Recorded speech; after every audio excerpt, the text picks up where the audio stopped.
So my name is John Frehse. I'm Senior Managing Director at a company called Ankara. We've gone from 3 employees 3 years ago to 1,600 through a wide range of acquisitions.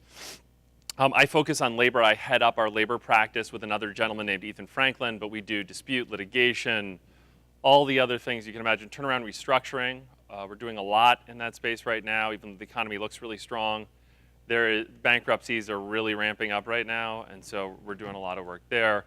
I am here to talk to you about 5 currencies you must pay employees. The real title of this presentation, because they make you do this like 8 months in advance, and then you do it and you realize we should probably change it a little bit. This is the 15th time I've done this presentation. It's really the future of work. Will it be driven by facts? And we're going to talk about the 5 currencies, and I'm going to go through all that information with you. But it's really about fact versus perception. And so to start this conversation, you're leaving already and I haven't even started. It's so painful. I want to talk to you about climate change. Now you all want to leave. And Al Gore. Now the last person's gone. But I'm not really going to talk to you about climate change. I want to talk to you about how Al Gore presents climate change because I think it's brilliant. Okay? Not about whether it's real or not or science or not or whatever. You guys can fight about that at the next coffee break. But he understands the power of hope, okay? And so he starts almost all of his presentations with this picture. Have you guys seen this before? This is the first high-definition picture taken of the planet Earth. And he shows this and he says, it's not too late. Look at how beautiful our planet is. We can turn things around. We can stop climate change. There's a lot of things we can do as a community to make this world better. And just when you get that hope and you're feeling good, he says, however, there's a Cat 4 off the coast of Carolina. How many of you people use trucks to get your products to their end location? Shame on you. And you say, but he just told us there's hope and all this good stuff. And then he rips the carpet out and he says, we're the problem. And so I think that we do this as employers to our employees. We say, you should come to work at our company. It's the greatest place in the whole world. And you get there and like, just push the button. Just drive the lift truck. Just move the product. And we keep them in the dark. And so I'm going to share some examples of that as we go through this, but I'm also going to act like Al Gore a little bit and tell you I have great news for you. But beware. It's not really good news. The economy, strong GDP growth. We're doing great. Stock market doubled in the last 7 years. And I always have to check in the morning before I show this, because I'm worried like we just lost 10,000 points or something. But it doubled in the last 7 years, and unemployment's at 3.8%. The quarter before this, it was at 3.7%. Okay, which was the lowest in, I think, 42 years, right? So we're up 0.1 since the lowest, right? CNN, so I showed you the Fox weather thing. I've got to show you the CNN picture as well to balance it out. By the way, my sister-in-law, who's a Democrat, works at Fox. My brother is a Republican. He runs the news desk in New York for CNN. So that's a marriage I will never understand, but it works. So this was when 3.7% hit, and you can see that she looks terrified. 3.7% unemployment. This is not good news. If you own the company, congratulations. The economy's strong. You should be making a ton of money. If you're responsible for operating the company, this is a nightmare for you, okay? How many people here have some kind of struggle hiring and retaining great employees? That's why you're here. If you don't, you can leave, and I won't say anything, okay? It's an issue. So it's actually all bad news. We do not have the ability to hire and retain good or great employees. That's what everybody says. By the way, I say everyone in, and then I change it no matter what audience I'm speaking to. In pharmaceuticals, in manufacturing, it's everybody, right? So there's over 15 million able-bodied Americans that are taking some form of government assistance and not participating in the workforce. Now, 2 interesting statistics about that population. 40% of them don't have children. So it's not, well, they've got kids at home and so they can't do it. 40%, that's not the case. 60% of them are white. Okay, so when you start looking at the numbers, it can change your perception of what we're really dealing with. We have 2 options here. We can say there's 15 million, it's a lost cause, let's forget about them, you're not going to win. Okay? The other option is how do we engage this group in a different way? We don't want all of them. Frankly, some of these people are probably happy they're not in the workforce, but some of them we really could attract if we were to approach it differently. So we're going to talk about some of that today. We believe employees are every organization's most valuable resource. People say this, but do they really mean it?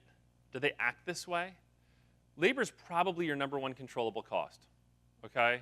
There's a lot of other costs, but they're not controllable costs. Labor is probably number one. So I think negative engagement is something we should talk about. Engagement is a currency in some weird way, and we'll get into that list later. But I was hired by a global, and I talked about this last year. For anybody who was here last year, you may have forgotten this talk. But a year and a half ago, I was hired by one of the largest global consumer packaged goods companies. And the CEO said to me, we think negative engagement is 10 times more powerful than positive engagement. And I want you to talk about that and educate my 400 top global managers. They're all coming to the US, to Las Vegas. I want you to talk to them about it. And I said, okay, can I do whatever I want? Which is always dangerous with me because you'll see some of the weird things I'm going to talk about shortly. And he said, yeah, whatever you want. So I walked into this auditorium in Las Vegas at the Hard Rock Hotel, and I got up to the podium and I said, for those of you that don't know why you're here, let me help you. I'm smarter than you. I'm actually much smarter than you. And if you pay very close attention, you guys aren't that smart. I talked to your CEO. He told me the reason why you're here is you guys aren't that intelligent. But if you pay close attention, you could be smart too, like me. And the reality is, I'm the smartest person here. And this poor guy in the front row stood up and he said, if you're so smart, how come you misspelled person? And I said, what are you talking about? And he goes, and here, that's not the right spelling of here, the way we're using it here. And I looked back and I said, what are you talking about? Come up here and tell me what word I misspelled. And then everybody was angry. The whole place was like, this guy's a jerk. What is he doing? And I said, listen, and I don't even think my mother thinks I'm brilliant, but I put that in as a disclaimer to kind of make myself feel better. I said, I don't think I'm the smartest person here, but this is a really negatively engaged kind of thing to do. And somebody said, this is the most engaged Dave has been in the whole year. He never says anything, and now he's yelling. And the truth is, negative engagement is really powerful. And the reason why I thought it was important to do that to them is the next thing I said to them is, isn't this how we talk to our employees? We don't say, I'm the smartest person here, but we say, just do your job. Just push the button. Just drive the lift truck. Just do that thing. And they don't understand how what they're doing impacts the whole supply chain or the larger organization. And I'm not picking on older people, but for the older generation, that's kind of okay. There's more of a, let me do my job, I'll do it well, and I'm going to go home. We have a 20% higher education rate among millennials. And Gen Z, you guys are totally screwed. Okay? Those folks, they know everything. So they don't want to come in and just drive a lift truck. They want to understand how that relates to everything else they're doing. And if you can't do that, you're in trouble. And I'll give you examples of that as we go through this. So I've shared these before. This one is still my second favorite of all the Glassdoor.com and Indeed.com reviews that I collect online. This one, culturally bureaucratic and hierarchical, supportive of role-specific independence, fostering internal conflict and competition. Sounds like a great place to work. Collaboration is foreign. It's a playground of bullies. They're in charge. They pick subordinates to act as enforcers of their rules. This is what people write about companies online. Have you read your Glassdoor.com reviews? It's a one-way ticket to hell for all of you. Right? You want to reply and say, well, that's not really true. We were just having a bad day. And there's like 500 responses after that. It is true, and my friends, and then everybody piles on and you're dead. So you can't say anything. Right? This one, though, is poetry. This is my favorite. This is from Indeed.com. It is my favorite review I've ever had. They like the benefits catered lunches and nice building, and I will read this to you word for word. I would have gladly traded every free lunch, every free snack, and every day of unlimited PTO for a genial, approachable team leader as opposed to the non-genial, wholly unsupportive, unapproachable, abrasive, snarky boss I had. This is where it gets beautiful. Okay? This jerk could have written, produced, directed, and starred in Horrible Bosses 1 and 2 and any other sequels. Serious stuff. I understand she's no longer with the company. Good. I'm sure the office is more pleasant now. Too bad she didn't leave before I got there.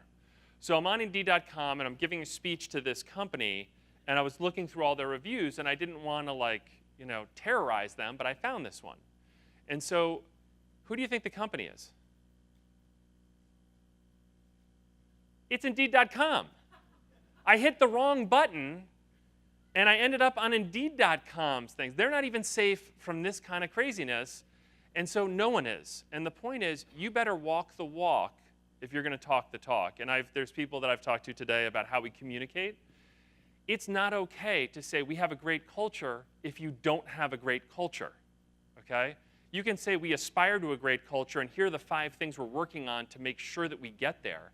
But if you don't have one, they will terrorize you, okay? So walk the walk, don't just talk the talk. What if you don't care about your employees at all? I took this from last year as well.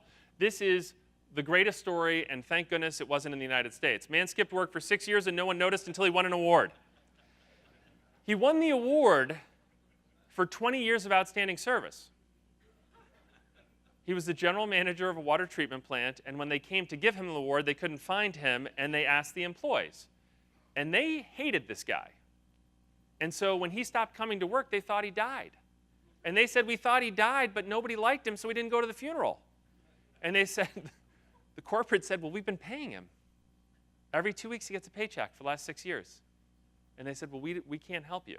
So it turns out he just stopped going to work and decided not to tell anybody about it. And the Spanish government, being, as fair as they possibly could be, they fined him 1 year of his salary, and the rest of it he got to keep. Moral of the story, don't go to work on Monday. If you're in Spain, here you have to go. So Google. I love to talk about Google, and I've been talking about them for 5 years, and the story continues to grow and change, okay? Google is the enemy of everyone in the room that does not give their employees access to information. If you're not doing it, Google is. Outside of work, they have access to all kinds of information, right? When they come to work, the lights are off, they're told to just do their job, and it's a completely different experience, okay? So Google does one thing. They provide access to information. I don't care if it's YouTube, access to information with video, Gmail, access to information on email back and forth, search, you ask, they tell you, relevant access to information. It's just one thing, okay? But we get wrapped up in all the crazy things that Google does, but it's one very, very simple thing. Access to information in a useful format. And for you, I would say, do we give our employees access to information in a useful format so they can make better decisions faster? Okay, so it's about performance and money. You don't have to like people. You can still be a jerk. But if you say that, it's about making the company more productive or performing better. So I gave this speech. It's now been 4 years. I just gave the 4-year anniversary of that speech because I do it every year for Kronos. I was back at their conference, and I reminded the group about what happened. So 4 years ago, I'm at Pebble Beach, and I'm speaking to a group of 100 CEOs. And I was told that I'm the keynote, and you have to be some kind of egomaniac. You come down, you're like, listen, I know everything. Don't worry about it. I'm the smartest person here. You do all the dumb stuff, right? I walked down, and they said, hey, it turns out you're not the keynote. You're the co-keynote. And I said, there's no such thing as a co-keynote. I'm the keynote. What are you talking about? And they said, no, no, no, no, no. The spiritual leader of Google has agreed to drive down. Her name is Shayla Ali. She's amazing. She's going to go first, and then you can talk about millennials. I was like, what? I'm going to die up there after she goes. So what happened is she gave this amazing speech. She got a standing ovation, really. 100 CEOs, all stand up. They're going crazy. She did a beautiful job. And I got up right after her, and I said, and this is true, I said, I had no slides. I said, you should all be ashamed of yourselves. You gave her a standing ovation. Nobody laughed. They all thought, like, this guy's as much of a jerk as we thought he was. I said, their mission statement is to provide access to information in a useful format. She had one slide that just said that. Everything else was about steak and candy and chocolate and weird stuff. And you guys all loved that. But you didn't pay attention to this slide. This is terrible. I said, do you really want your employees to have this information? I was joking. Nobody got it. They were like, maybe we don't want them to have this information. So I asked them this question. This is where things got a little ugly. I said, it got very ugly. I said, let's take a quiz. And Randon, you're not allowed to answer this because you know the answer to this. But I asked them this question. I said, what do you think the starting salary is of a software engineer at Google? They call it a software engineer in test. 21 years old, never had a job before. You get out of college and you go to work for Google. By the way, you guys, what do you think? Anyone? 105. 180? What? Where do you guys work? Anyone else? 85? What do you? 65. So they all did their thing, right? And they had all those different numbers just like you folks. And I said, actually, it's $113,128. And because I'm being recorded today, I'm not going to share the name of the company, but a very large, one of the top 3 shipping companies in the world that does, overnight and all the things that we love. The CEO was in the front row, and he said, "Wow." And I said, "Yeah, wow." And then I asked him, I said, "What's the starting wage of your hourly employees?" And he said, somehow they became a client. I have no idea after I put him through this. He said, "We pay $13.50 an hour, but our benefits are really good." Unfortunately, everybody laughed like you guys did, except it was a little harder than that, and he just went like this. And I said, "Yeah, this is a problem." And he said, "Yeah, but we don't have these software engineers. We've got people that are picking packages and sorting and doing stuff like that." And I said, "Yeah, but it doesn't matter because we're all able to see this stuff." So I said, "How do you think I know the Google salaries?" I Googled it while I was sweating it out in the front row thinking I am going to die during this thing. I Googled it, and it didn't just tell me the starting wage of a software engineer in test. It gave me everybody's wages in a table. And I thought, wow, this is really interesting. We can see all of it. And the scary thing is your employees are going to be able to do this stuff too, and they can go to Glassdoor, and they can do all this stuff and find out that they're probably at the wrong company.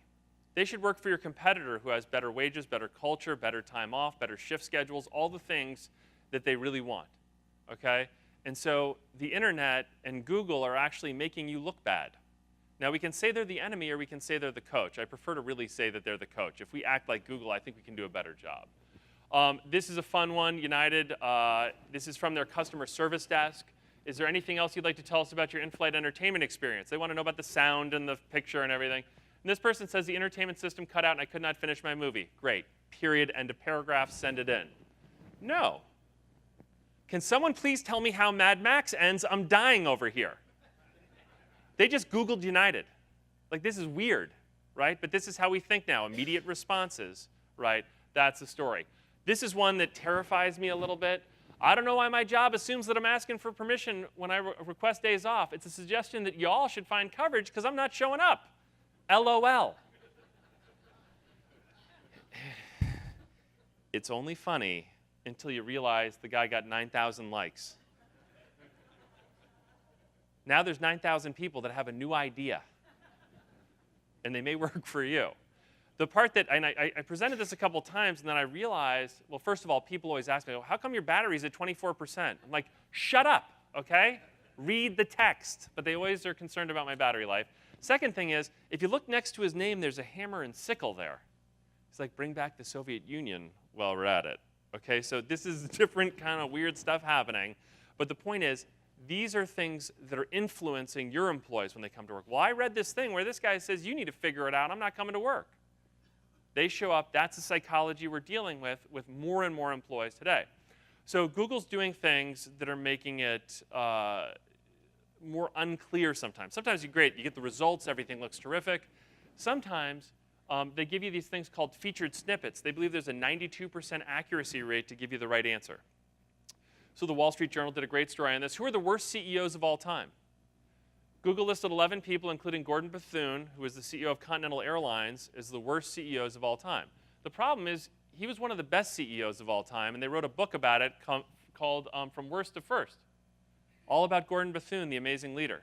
But Google said he's one of the worst. So they asked Gordon, they said, what do you think about this? He said, this is the dumbest bunch of stuff I've ever seen. But this can really destroy reputations. It can also hurt industries. Let's talk about the dairy industry. Is milk bad for you? What do you think? Is milk bad for you? No. 11 reasons to stop drinking cow's milk. Animal milk has long been claimed as the go-to source of calcium, but whoa, this is a problem. Where do you think Google got this piece of information from? They got it from PETA, who of course thinks that you should not be drinking milk. So we're feeding garbage to our employees, not food. I'm talking about information sometimes, and they are setting their whole world around this, okay? So we have to think differently. This is where my presentation takes kind of a dark turn, by the way. Please do not do this here. I did it at the bar last night at the Westin with some people. They don't speak to me anymore. There's something called pop sugar twinning, because our employees also want to be rich. They want to be celebrities online, everywhere. They want all this stuff, right? So my friend is Arden Mirren. She's a stand-up comic, and she's on a Netflix show called Insatiable. I had never heard of it, but they're filming the second season, so somebody is watching the show. And she went on this app, and she loaded up her picture, and it matches you with 5 celebrities that you look like. And by the way, it's not even an app. You just go on your browser, and you put in Pop Sugar Twinning, and it will give you the website, and you can do this. So she got herself, and she put it on Instagram and said, "This is so funny. I was matched with myself." So I thought I should do it.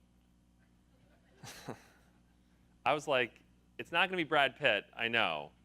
But Clooney, like we both travel a lot. No, maybe. So I did it, and I put it in my little pocket square in my New York City office. I think I'm very, very important. It turns out Pop Sugar had other plans for me. Matt Lucas. This slide only works when you laugh, by the way. When you don't laugh, I just shut it down and I leave. So, you know, and they were all bad, by the way. It wasn't just one. This guy's the brother from the brother and sister team in Bridesmaids. When they're in their underwear in the bedroom and she walks in, they're like, "We don't think you can live here anymore. It's just not working out." It was awful. So I'm not innocent of all this either. This is a beautiful picture of my family, right? I didn't put this on Instagram. My wife put this on Instagram. By the way, this is from my mom's 80th birthday. This is shot like 274 out of 400. The little 4-year-old in the corner never figured out how to smile, turns out. He kept on trying. He couldn't. He kept on. But there they are, all adorable. So and what's great is, just to the right of him is my mother, and my wife cropped her out and then put this online, which I thought was creative. So I saw this, and I'm talking about, you know, currencies and reality versus total fake garbage that we're digesting every day. And I said, I don't even know who those people are. That is not what we look like. So I went on a little tour of my photo album to think about who are we really. And I have them here today for you. The women in the room are like, it better not be his wife. No, she's not in here. We took her out, especially because we're being videotaped. But I went into my kitchen, and I found my now 11-year-old. He had tapped the keg of my homebrew system, and he had poured himself a pint. And when I caught him, he hadn't taken a sip yet. I caught him, and I said, "What are you doing?" And he said, "Take a picture." And because I am a good father, and I support creativity, I took the picture. And there it is. But it does get worse. So my twins that were 4 in that picture are turning 6 June 1st. And my son came in crying to me, and he said, "Gigi punched me in the face." And we looked at the black eye, and it actually went from the eye all the way up to the forehead. She rolled up. She's got this killer thing. She moves the hips in. But she was able to get him really good, and he was just devastated by this. But don't feel badly for him, because he got her back.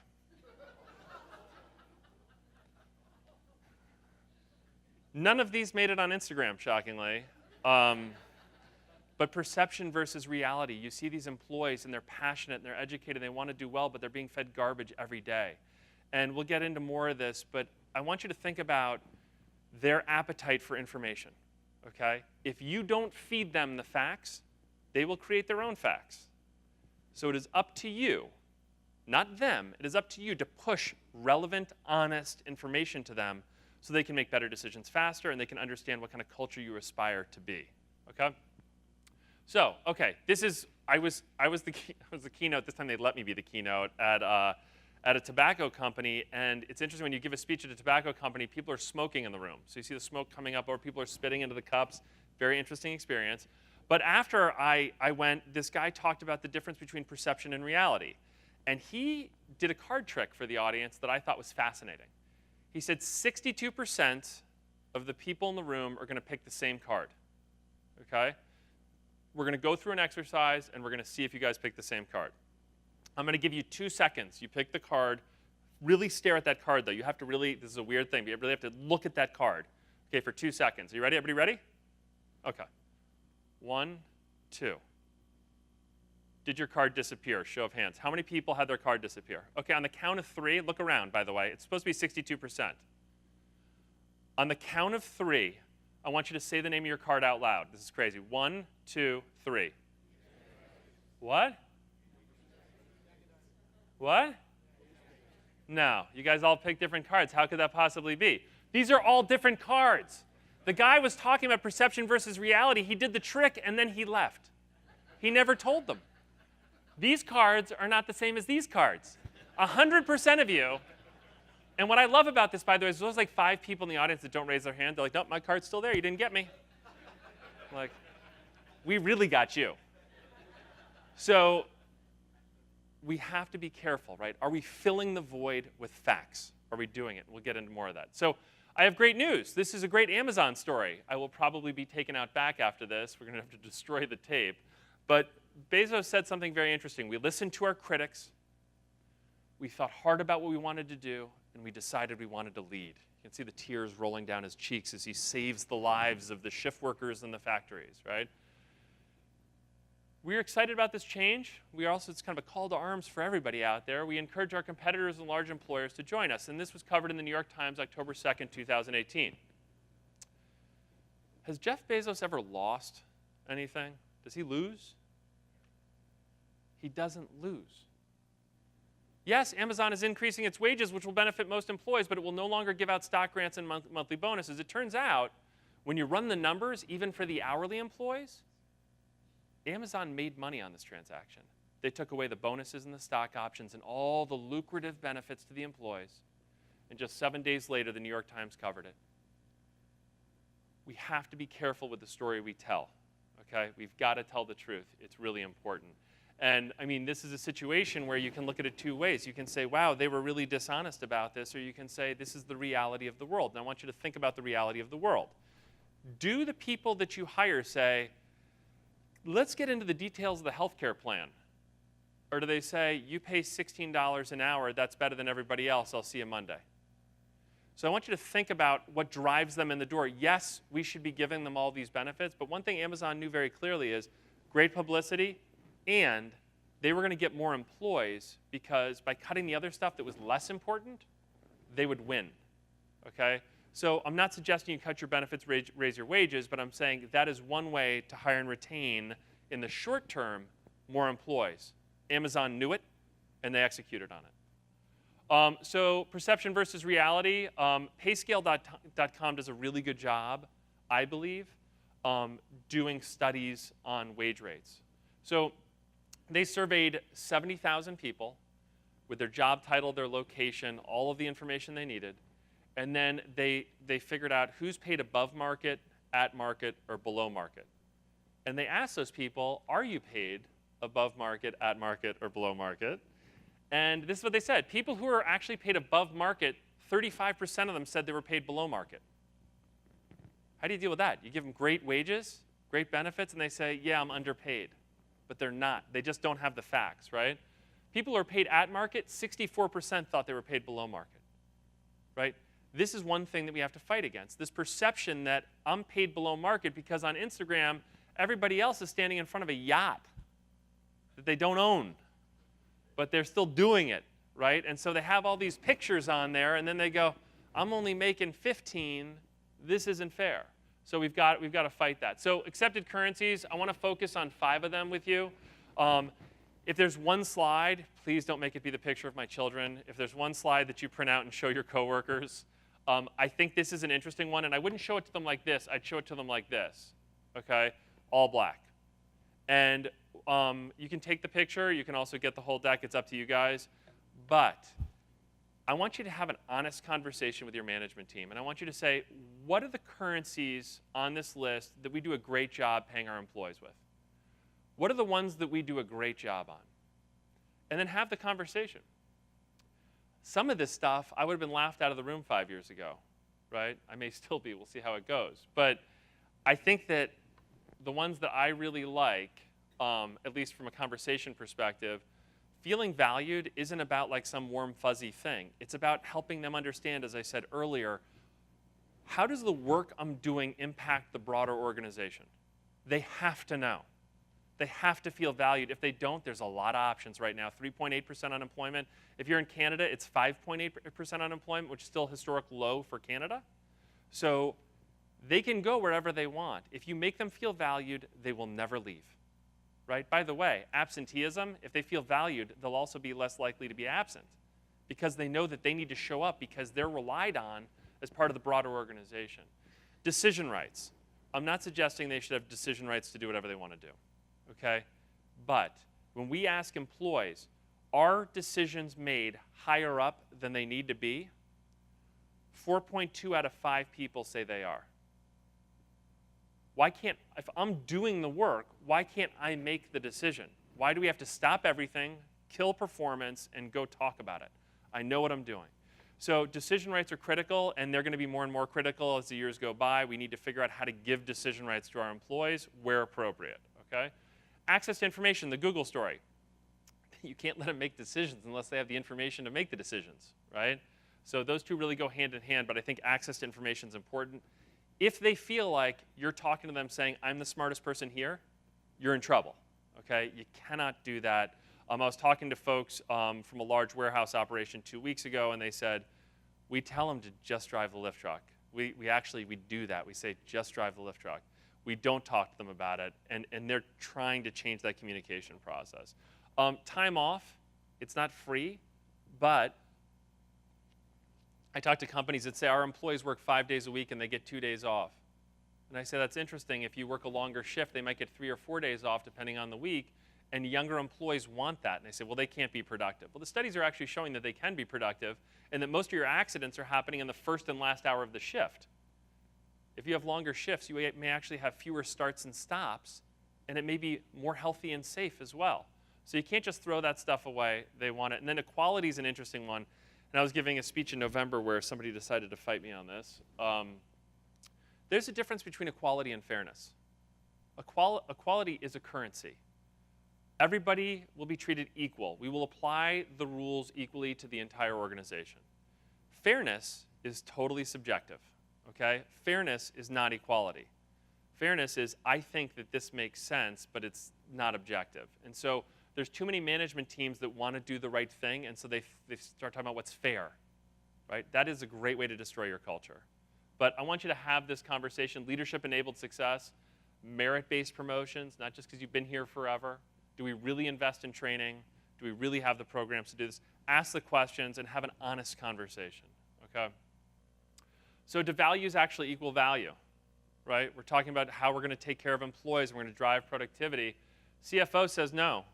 Generally speaking, why am I going to spend money on engagement, values, and culture? Tell me what the ROI is.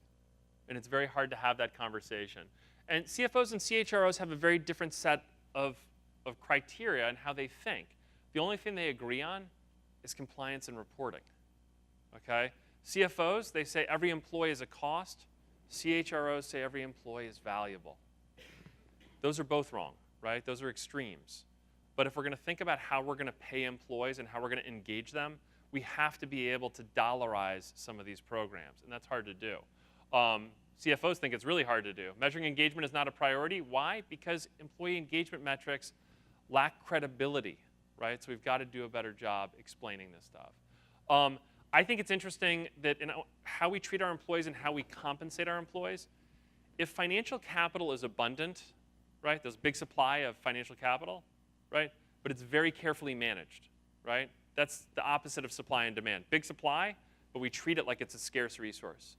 Employees are incredibly scarce, historic employment, right? 3.8%. But we don't manage them carefully at all. It doesn't make sense. This is completely illogical. So how value is created in a contemporary economy, this is a story you can tell a story to all of your management folks, okay?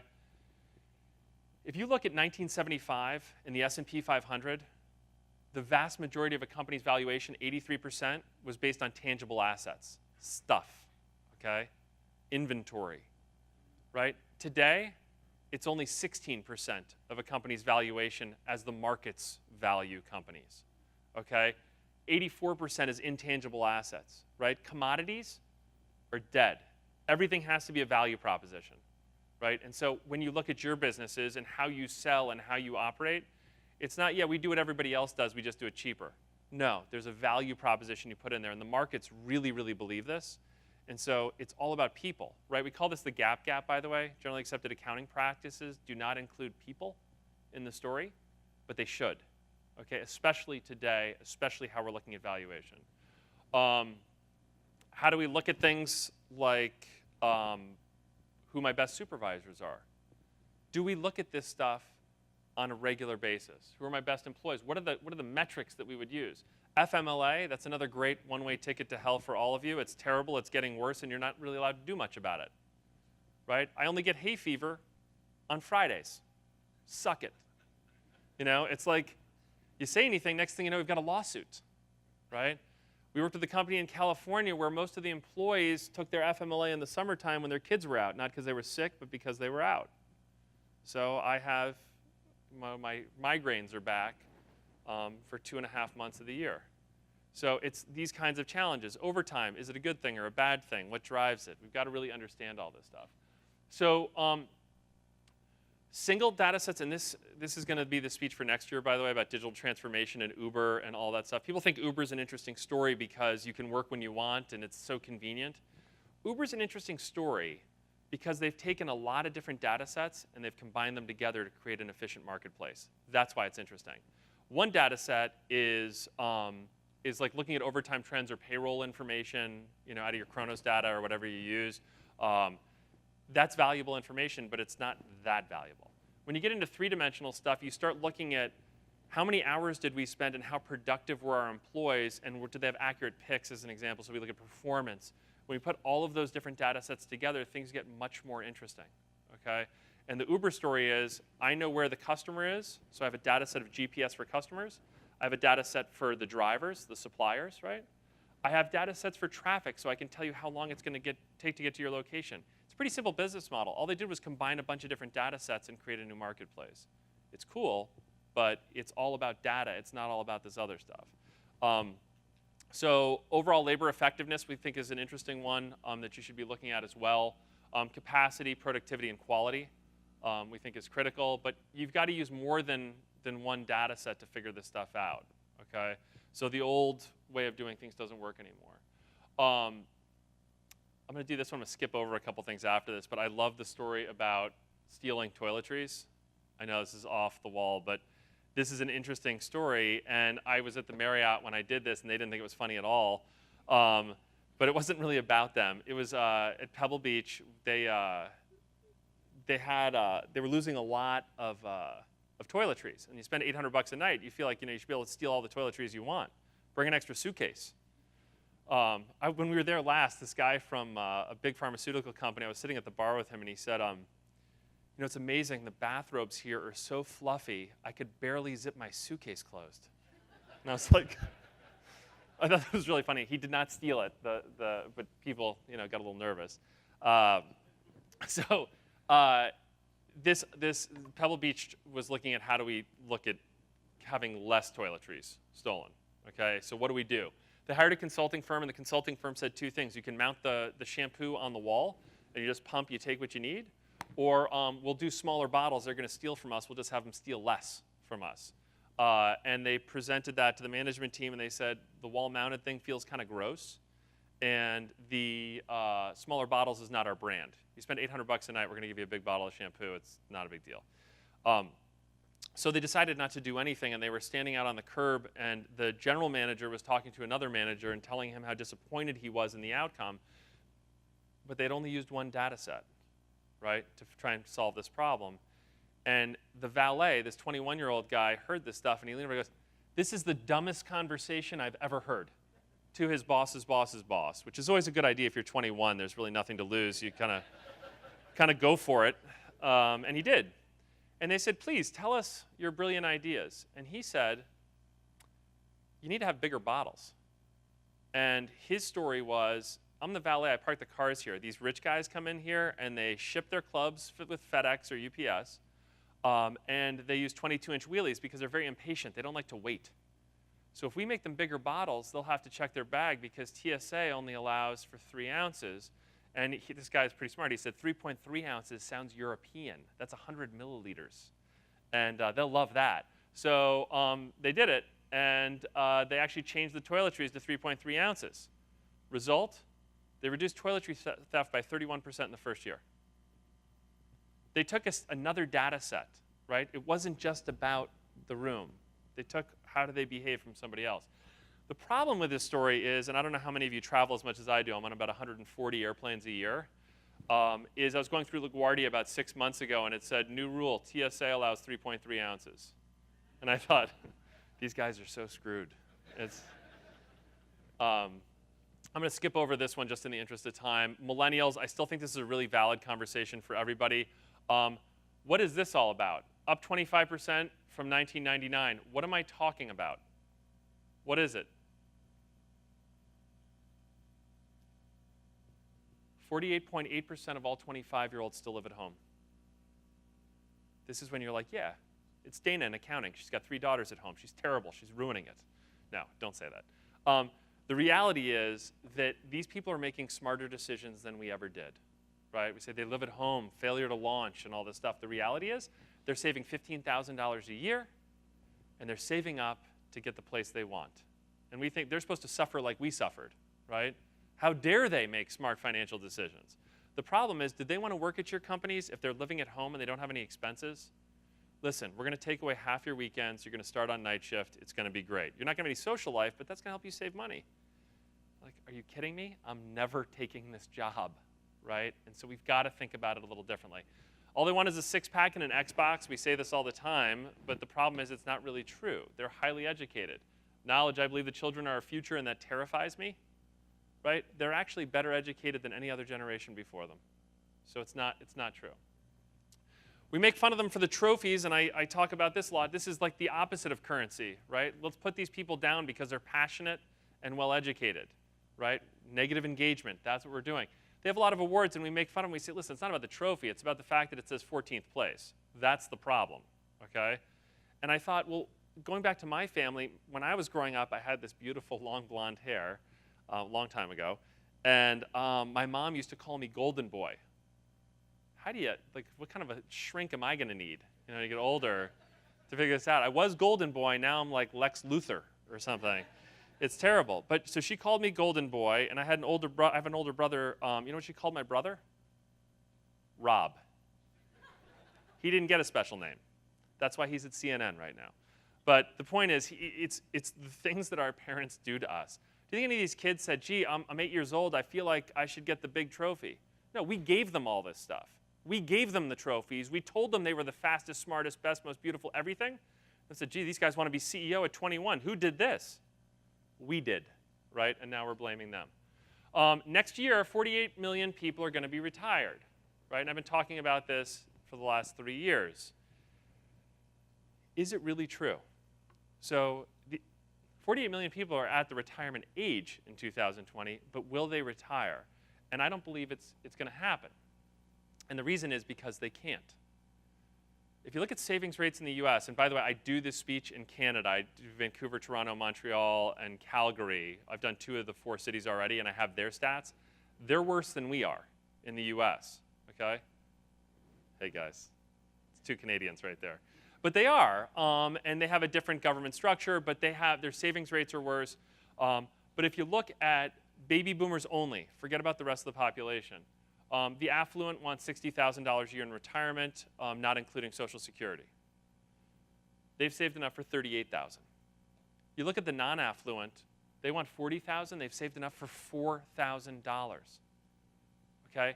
Even with Social Security, they're going to be below the poverty line, probably. Okay? So one thing is, how do we think about currencies to hire and retain employees? On the other side of the coin is, when is it too old to drive a truck? Don't answer that question. Another legal problem for all of you. But the aging workforce that cannot retire, you know, there's nurses that are 90 years old in hospitals in the United States right now. There are, okay? How do you feel about a 90-year-old driving a semi or a forklift or operating heavy machinery? Because those are the problems that you're going to have in the next 5 to 10 years. And it's coming, and we're not talking about it because it's sensitive. You need to be talking about it. So part of it is millennials. This has not changed in the last 5 years. Millennials are not getting married. It's not they don't believe in God, but they don't believe in organized religion, and they're not having children. Okay? Birth rates are the lowest they've been in 45 years because millennials are not having kids, okay? So the question is this going to change? Private equity companies say, well, we're investing in real estate believing that this is a delayed maturity. These people will have the kids, they will do these things, and they will get the jobs. I don't think it's true. I don't think this is delayed. I think this is a totally different way of thinking. The reason why this matters for you, if you're trying to hire and retain people, and they're not married and they don't have kids, do they have to have the job? I work with a large technology company, and at their sales kickoff every year, the head of global sales says to his 1,000 salespeople, I hope you got a bigger car and a nicer house. I'll see you Monday, which is awful, right? You've got liabilities. I can help you with that, but you have to work really hard for me. It's not a great motivator. But these people don't have the liabilities. They don't have to come to work. They don't have to do those things. So millennials now earn $10,000 less than boomers did in 1989, 20% after you adjust for inflation. Bachelor's degrees, 25 to 29. In 1985, it was 26% had bachelor's degrees. 2016, 40%. Higher education, lower income.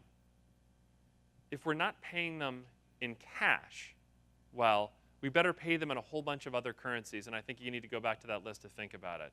If you only pay them in cash and fringe benefits, then they will focus on that in a laser-focused way, and they will obsess over that, and it will become the most important thing, and you will never be able to pay them enough.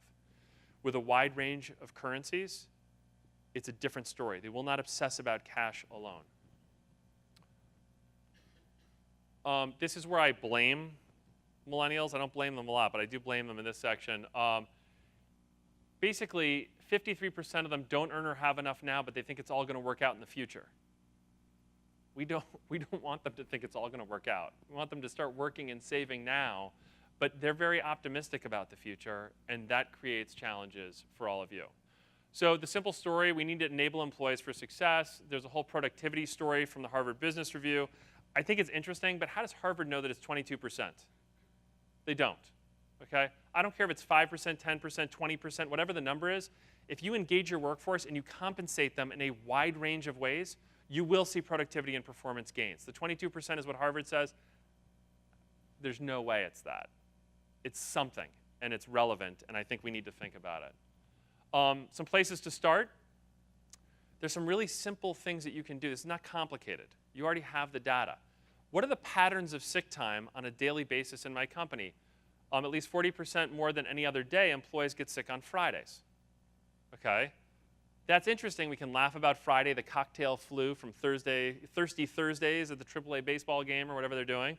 But what about the other days? Shouldn't management teams know what employee behaviors are on trend day by day? So when they come into work, they say, typically we're going to have X number of people off, and that trend is a positive correlation, negative correlation to our demand. All of those things are important to know. What about month to month? Why is September the least healthy month for this company? It's not flu season. Kids are going back to school. They've used all their vacation over the summer. Kids go back to school. That's what's going on. And I'll tell you, going back to fair versus equal, I was working with a cheese manufacturer in Wisconsin, and I was looking at their data. I had the VP of operations and the whole plant team in the room, and I said, guys, first of all, I said, guys, that's problem number one. Folks is what I said, men and women.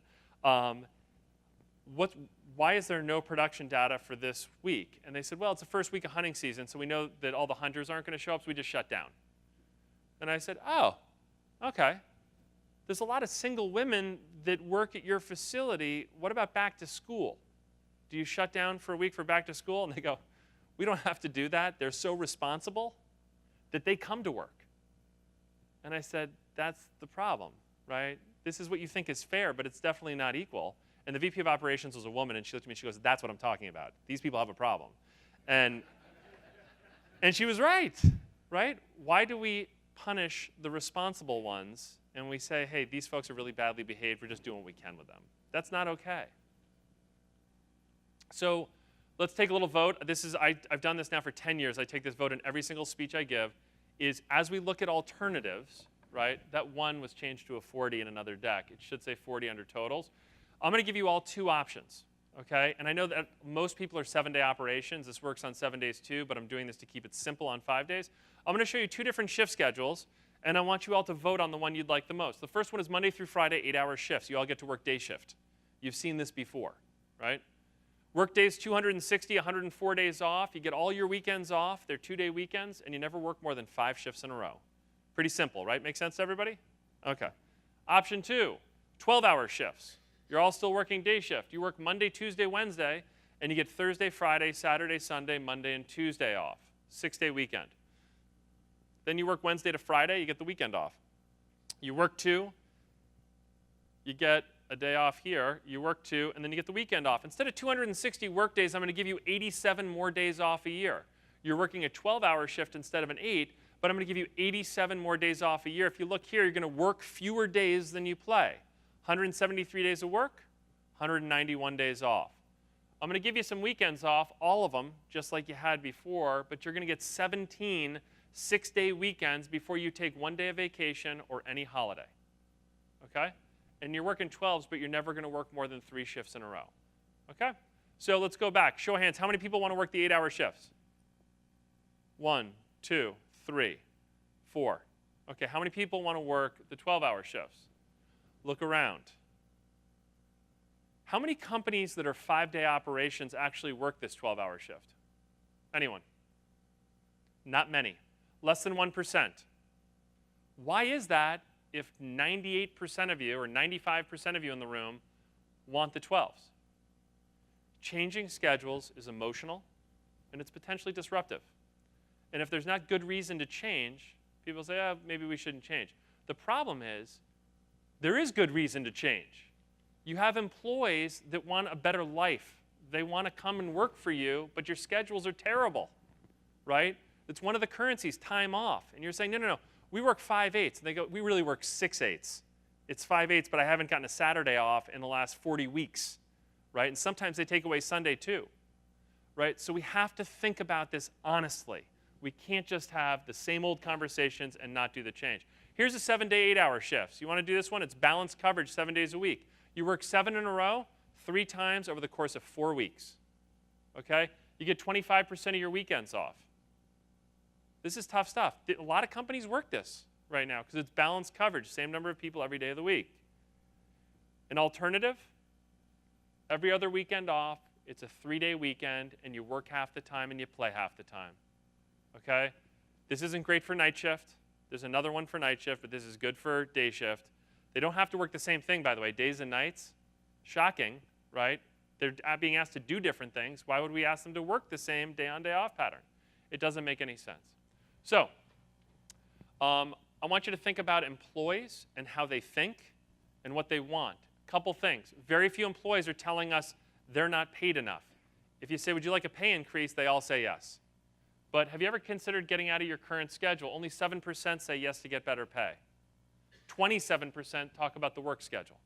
Okay?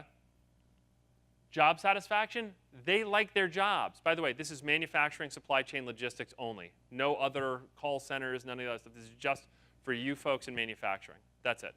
Okay? They like the job. Nobody wants to go work in supply chain. Yeah, they all love it. Okay? So there's a big misperception about that as well. Compared to other companies, 41% say it's better than most. 24% say an excellent place to work. 2.5% say worst company in the area. Do you know who those people are? You're like, yeah, it's Dave in receiving. He's terrible. No, I'm just kidding. Those are the losers. And I say this in the harshest way I possibly can. There is a small number of losers in your company. They're barely hanging on. They don't do enough to get fired. They try to destroy the culture for everyone else. Okay? They are the culture killers. And the worst part is, you all know who they are in your company. You know the 2, 3, 4, 5. Somebody just leaned to the person next to them and was like, it's someone. I'm not, whatever. I didn't hear what they said, but I think it was Brad, but I don't, whatever. The point is that you all know who they are. They're destroying your culture. Let's be more aware of that and the damage that they can do. So we ask them, compared to other companies, are working conditions good? 80% tell us yes. I feel like I'm a part of the company. 57% say yes. I feel like I'm part of my career team. 79%. Management team really cares about its employees. 39%. That's our benchmark. That's not good. That's not bad. That's what it is. Okay? Does the management team communicate well with the shift workers? 33% say yes. This is terrible stuff, but it's the reality. So I will end on this. Scheduled time off. If there's one area that you can focus on, ask, do our employees get enough time off? Is it quality time off? Does it fit into their family and social life? Is it flexible and is it predictable? Answer all those questions, and I think that's going to help you. In our benchmark, about 50% of the people say, yes, these things are true, which means about 50% say, no, they're not, okay? And then hidden costs. Here's a bunch of places to start when it comes to cost savings, because we think that's an important component. If we want to give them more and pay them in different currencies, we have to understand the implication on the business. So I have gone long, but thank you very much for your time. I hope this was a good use of time, and I'd love to take questions.